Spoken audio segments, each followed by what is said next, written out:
Once a body falls, behind the curtain, no words of love get in, and as it sags in gloomy putrefaction of its contents beneath, the clothes reveal elegies and also coarse epithets the mourners once hurled, embossed like invisible ink by tears in the shroud. Everything comes back out. Violence, death is. Violence, sometimes visited upon us, or violence as in organ failure from inside out. There are slow, agonizing deaths, and soft ones as gently taken as punching out a paper doll held to a page by perforations. Lafferty faded away for years with chronic obstructive pulmonary disease from smoking, then, blip, died easy right on his front porch with a fine view of the cornfield.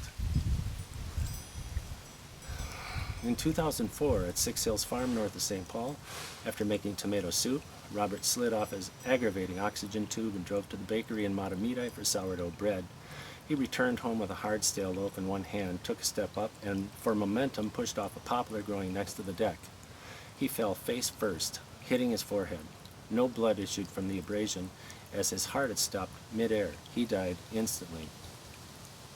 Claire, Robert's second wife, spotted him crumpled through the window too late. Paramedics were too late. The world was too late, and impatient to move on. The world tires of the infirm. Their lone dog, a yellow lab named Barney, lay down by Robert's head, sounding no alarm.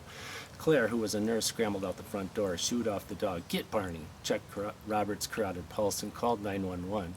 "No, no, no," she whimpered on her haunches. "This can't be. Death robs us blind, stealing off without a struggle." All family drove north on the highway from homes scattered across the Twin Cities, found that Claire had given up on the volunteer fire department, heave-hoed their dad into the backseat of their car, and rushed him to the hospital herself. At a text back from her, "Hospital now," they turned around and headed back downtown. All but breached from her cabin 150 miles north on Woman Lake, the former family resort called the Waffle Iron, converged on St. Paul's Central Hospital in a parade of skips and clops, exploding through the double doors in tears and shouts. "Bobby, where's Dad? Willie, is there a Claire here? Cease. Where's our dad, Robert Lafferty? Freddie, Dad, where's Robert Lafferty? Tig, I'm Robert's son, Tiger. Where is he? Everyone. Dad."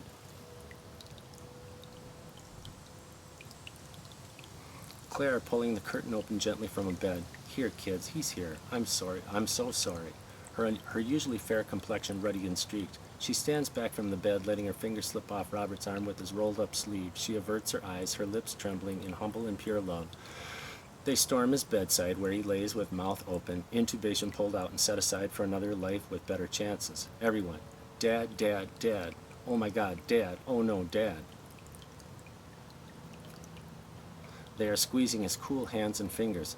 His white hair lies back, soft. His upper anterior arms are warm, his elbows cool, his chest shaved and hot, forehead lukewarm, nose more faded than usual, blue to ash at the tip. His white shirt is unbuttoned to his waist and untucked from his cotton khaki slacks.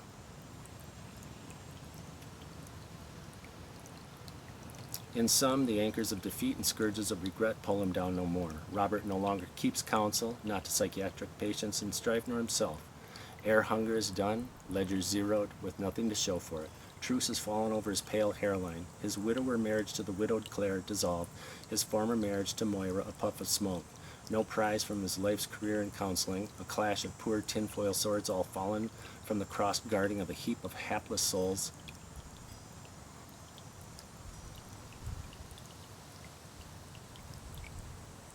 There is much crying, gushing, and waterfalls, softening to whispers. Then a crescendo pounds again, heard well past the curtains and nursing station, down to the elevators, which is normal for the hospital. Some afflicted family is always crying, some in polo shirts, some in Harley-Davidson tank tops. First, entrepreneur Freddie slams in and squashes Claire with hugs. Then William, one-armed, hugs Claire, then full hugs her, neither knowing who ought to give or take a moment less in the clench. Actuary Willie, being so adroit.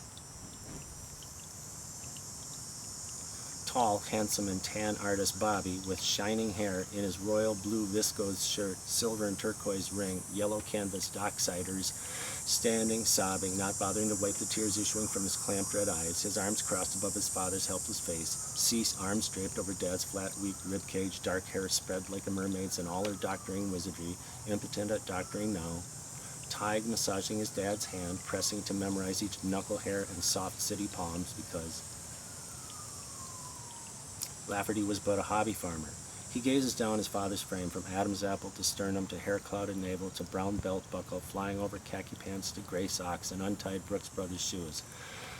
The feet flayed apart like ducks, never to walk the barbed wire fence on Six Hills Farm again.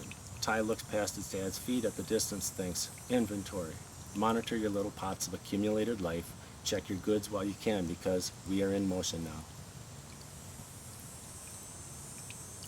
Breege from the cabin, an hour late, dark sunglasses on, a cranberry sari flying behind her, sails into the emergency room, seeing Cease talking and nodding to a doctor and nurse, Willie standing at the nurse phone, eyeing her, Freddie talking on a cell phone. No, it's not the time. Go, get out of here, Jesus, and hangs up. And Bobby sitting on a plastic chair, head in Amy's arms, Tig watching them, he standing like a soldier.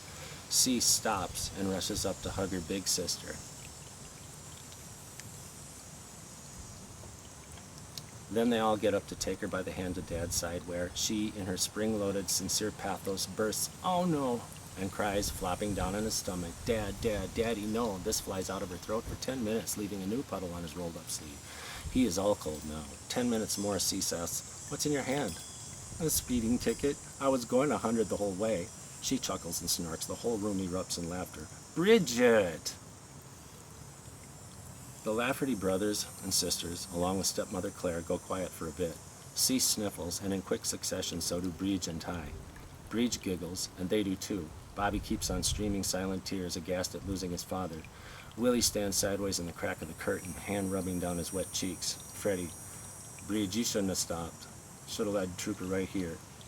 He squinted one eye at the clock, the heart monitor, the dangling cords on the floor.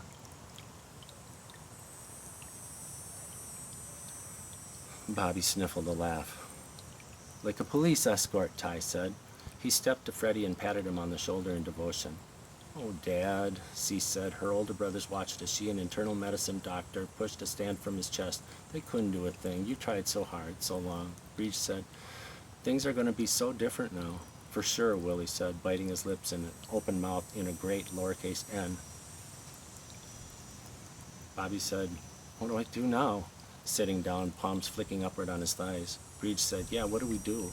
Grief over the father that loved them and roughed up their hair in hugs without hesitation, whose only anger showed as silence or an abrupt "knock it off," who let a neighbor cheat him over land rental, and county commissioners eliminate his office after berating him for testimony that let a woman out on parole after she smothered her bedridden husband who had abused her for years, all hung in the air. After 2 hours, Willie invited everyone back to his and Amber's house. In the parking ramp, the venue changed.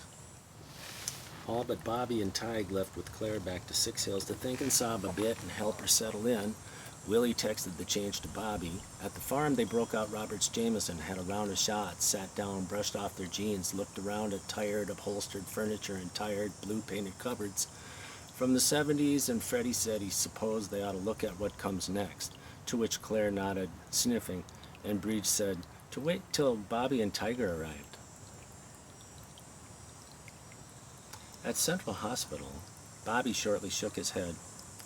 Unbelievable. Leaving Ty on watch, who said, "I'm coming in a bit," squeezing his father's hand some more. In the parking ramp, Bobby read Willie's text on his flip phone. Tiger, still with his dad, looked at the clock, the TV screen of brown leaves twirling in a bubbling creek to George Winston-style music, then at batches of passing ER traffic, cop and paramedic legs trudging, and wheels of gurneys sailing past the crack in the curtain. He whispered a lyric. "You hold my hand, rough up my hair. It's lots of fun to have you there." He squeezed his dad's cold hand, lifted and kissed it a final time, then stepped into the loud hallway to drive to Willie and Amber's house. Down the ER wing, his carotid arteries thumped. "I'm spreading thin. How can I go away?" he whispered. It took 35 minutes to drive through the Beltway over to Willie's house in the west suburbs, an hour from Six Hills Farm. Willie's huge cottage with cedar shakes was dark, the outside lights dark, and no light shone on that suburban curve. "Okay," he proclaimed against the gloom, step up and rang the doorbell. No one came. He said, "Oh, fuck," and kicked a pine cone that shot silently in the manicured grass. He texted Freddie. No answer. He called little sister Cease. She immediately picked up. "We've been waiting. Where are you?" "Oh, geez." Freddie left. Claire's gone to bed. Breege is with her. Willie and Amber and Bobby and Amy might take off pretty soon, but come. I'm staying over. He said he'd come, but this isn't the first time no one told me. But just come on, she said.